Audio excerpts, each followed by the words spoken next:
ফের নন্দীগ্রামে সমবায় ভোটে জয়ী হল বিজেপি। গোকুলনগর সমবায় সমিতি নির্বাচনে 12টির মধ্যে 9টি আসনেই জয়ী হয়েছেন বিজেপি সমর্থিত প্রার্থীরা।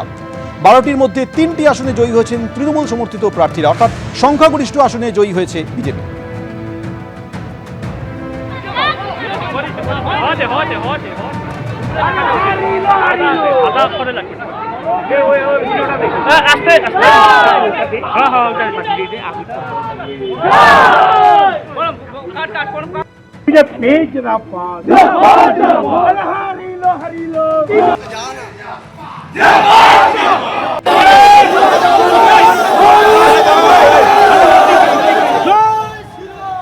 বিজেপির অবরোধ ঘিরে ব্যারাকপুরে একেবারে তুলকালাম অবস্থা। শুভেন্দু অধিকারী কনভয় হামলার অভিযোগে বিজেপি আজ বিক্ষোভ দেখায় বিভিন্ন জায়গায়।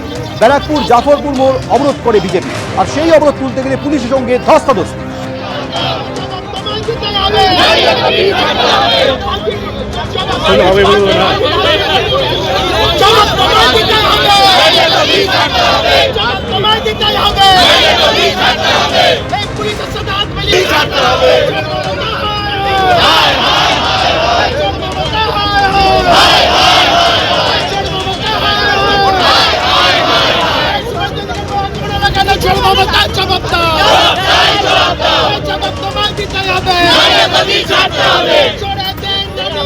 বাংলা থেকে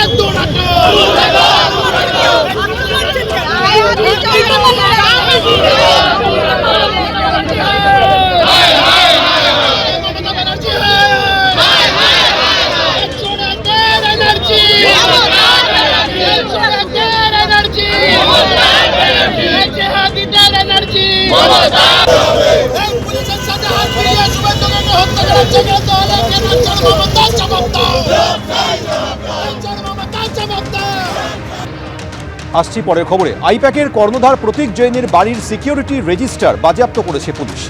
অভিযানের দিন রেজিস্টার বুকে ইডি আধিকারিকরা কি নাম লিখিয়েছিলেন খতিয়ে দেখতে রেজিস্টার বুক বাজেয়াপ্ত করেছে শেক্সপিয়র সরণি থানার পুলিশ।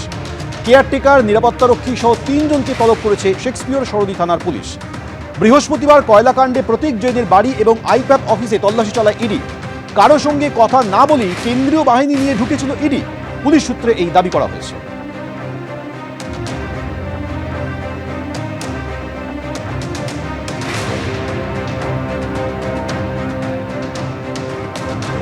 আইপ্যাক কাণ্ডের প্রতিবাদে আজ মিছিল করেছেন শুভেন্দু অধিকারী, আর এবার নবান্নের সামনে বসার হুঁশিয়ারি দিলেন। নবান্নের সামনে বসার হুঁশিয়ারি দিয়েছেন বিরোধী দলনেতা শুভেন্দু অধিকারী। আইপ্যাক কাণ্ডে আজ প্রতিবাদ মিছিলের পর এবার নবান্নের সামনে বসার হুঁশিয়ারি। নবান্নের সামনে বসুন। উনি অবৈধভাবে অমিত শাহজির অফিসে গেছিলেন না জানিয়ে, আমি জানিয়ে যেতে চাই। ফাইল চুরি করেছে, নবান্নের সামনে বসবো। আমি চেয়েছি 15 তারিখ 16 তারিখ একদিন আমি বসতে চাই পুরো দিন। যেখানে বলবে, পুলিশকে চেয়েছি, পুলিশ রেসপন্স করেনি, আমি কোর্টে যাব। ওনারা না বলে গেছিলেন অমিত শাহজির অফিসে, আর আমি বলেই যাব, পারমিশন নিয়ে। আইপ্যাক তদন্তে বাধা, আর এবার সুপ্রিম কোর্টে ইডি।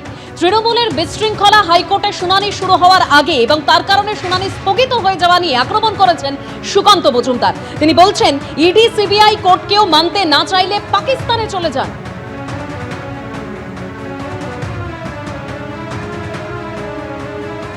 ইডি কোর্টে গেছে, কলকাতা হাইকোর্টে, সেখানে শুনানি হবে। জাস্টিস শুভ্রা ঘোষের এজলাসে সবাই শুনানির টাইম এসেছে। জাস্টিস অর্থাৎ বিচারপতি এসে বসেছেন, মহিলা বিচারপতি, তিনি তার পদে বসেছেন, তার চেয়ারে বসেছেন। সঙ্গে সঙ্গে তৃণমূল কংগ্রেসের যিনি ল মিনিস্টার চন্দ্রিমা ভট্টাচার্য, তিনি পৌঁছে গেছেন ওখানে।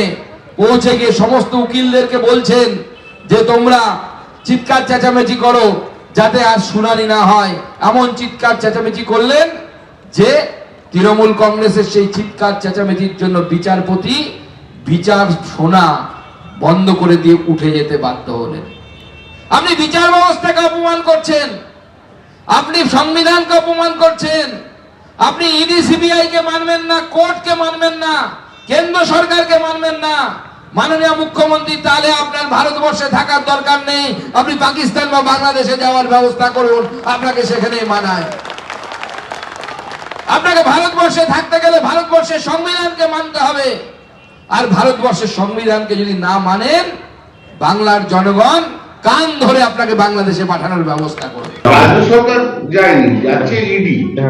ইডি যাচ্ছে বলে আমরা খবরটা জানতে পেরে রাজ্য সরকার ক্যাবিনেট ফাইল করছে, ইডি যাচ্ছে।